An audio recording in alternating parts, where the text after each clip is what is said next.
Good morning, everybody. Kurt Risch here, and thank you for joining me on One Shepherd. So, today we begin a reading of the New Testament book of Hebrews, the introduction.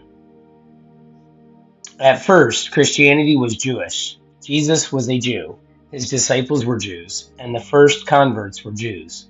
Their first meeting took place in synagogues, and their first controversies concerned adherence to Jewish laws. Christianity's first critics knew it as a Jewish sect. But for the first Jewish believers, believing in Christ raised many questions. What about the temple and animal sacrifices? What about the law of Moses? Did believing in Christ negate so much that they had grown up believing?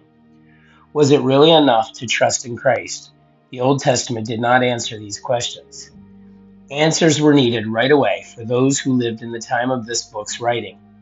Tolerance would soon give way to torture and executions.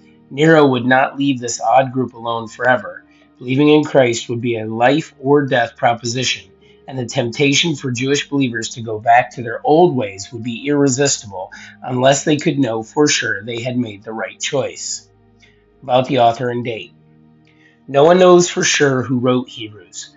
No one in the early church could say with certainty that they knew, though the church at Alexandria strongly believed it to be the Apostle Paul's work. Yet Hebrews has been accorded one of the most respected places in the Bible. This book won its place in the New Testament by its merit, not by the esteem of its author. Did Paul write Hebrews? The letter's vocabulary style and theology differ greatly from Paul's letters. Unlike the author of Hebrews, Paul always identified himself in his writings. In fact, in one of them he offered his name as proof of the letter's authenticity.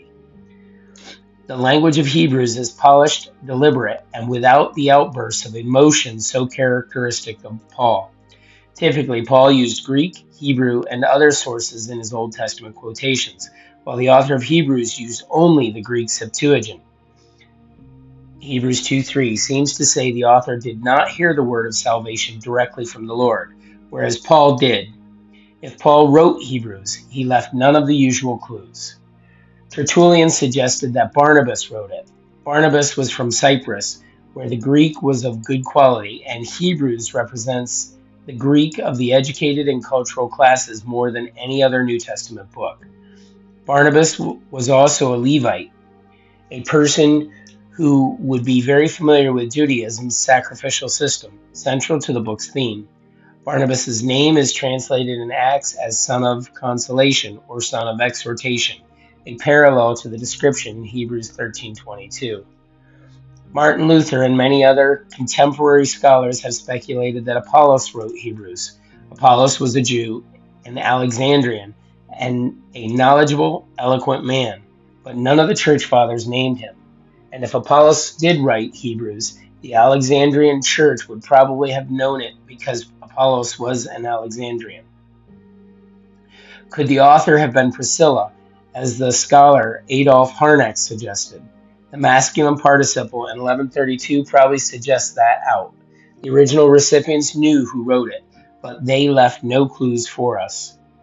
No one knows exactly when Hebrews was written either, although guessing a date is easier than guessing the author. If it was written to the Jewish believers at Rome, as is commonly assumed, then the fact that the community had not yet been called upon to suffer death for their faith suggests that the epistle should be dated before Nero's persecution of Christians in AD 64. About the recipients. The original audience of Hebrews is not named. Some scholars have said the book was written to Gentile Christians, arguing from the author's use of the Septuagint and from the absence of any mention of Gentile Jewish controversy. Others have suggested that the letter was addressed to a mixed group of Jews and Gentiles. But most scholars suppose that the addressees were Jewish Christians because of the book's heavy emphasis on Jewish topics and themes, especially the detailed discussion of the superiority of Jesus Christ over angels, Moses, Joshua, and Old Testament believers. Quotes of Old Testament passages appear throughout the book. Many of the author's themes assume an in-depth knowledge of Old Testament priesthood and sacrifice. Jews living outside of Jerusalem would almost certainly have been Greek-speaking, explaining the use of the Septuagint. The recipients are addressed as brethren. Throughout and in the early church, this would have included a large number of Jews. The title, To the Hebrews, is not from the author's hands, but it is dated as early as the 2nd century. Where did the readers live? The expression, those from Italy, may refer to those in Italy or originally from Italy, but presently away from there. It seems most reasonable to think that the readers as Jewish believers at Rome. The letter was first known at Rome, and the concluding salutation easily fits this view. The reference to false teaching about food in 13:9 matches a similar problem in the Roman Church. The structure.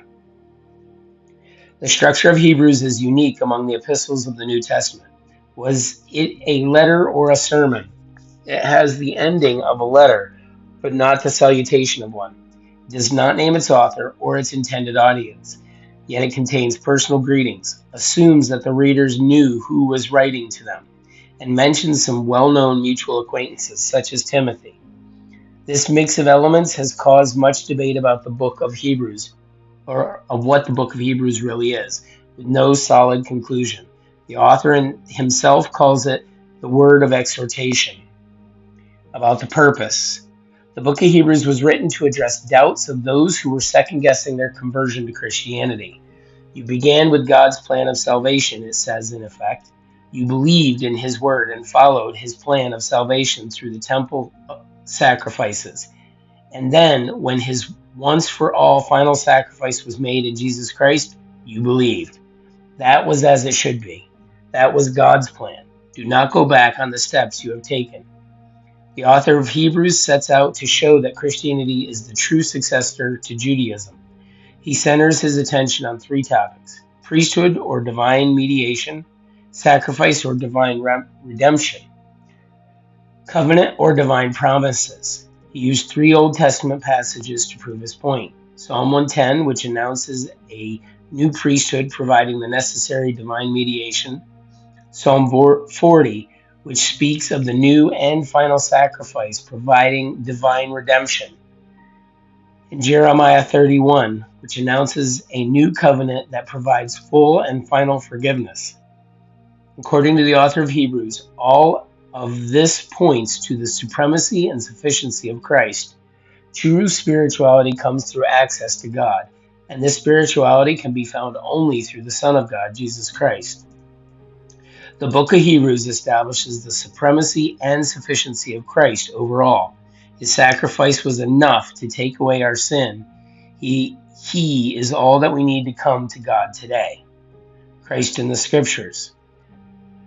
Although the identity of the author of Hebrews is difficult to trace, his message is quite easy to follow. Many Jewish believers, having stepped out of Judaism into Christianity, wanted to reverse their course in order to escape persecution from their countrymen. But the writer stops them in their tracks, exhorting them to go on to perfection. His appeal is based on the superiority of Christ. The Hebrew system of sacrifice and priestly rule pales in comparison to Christ's work.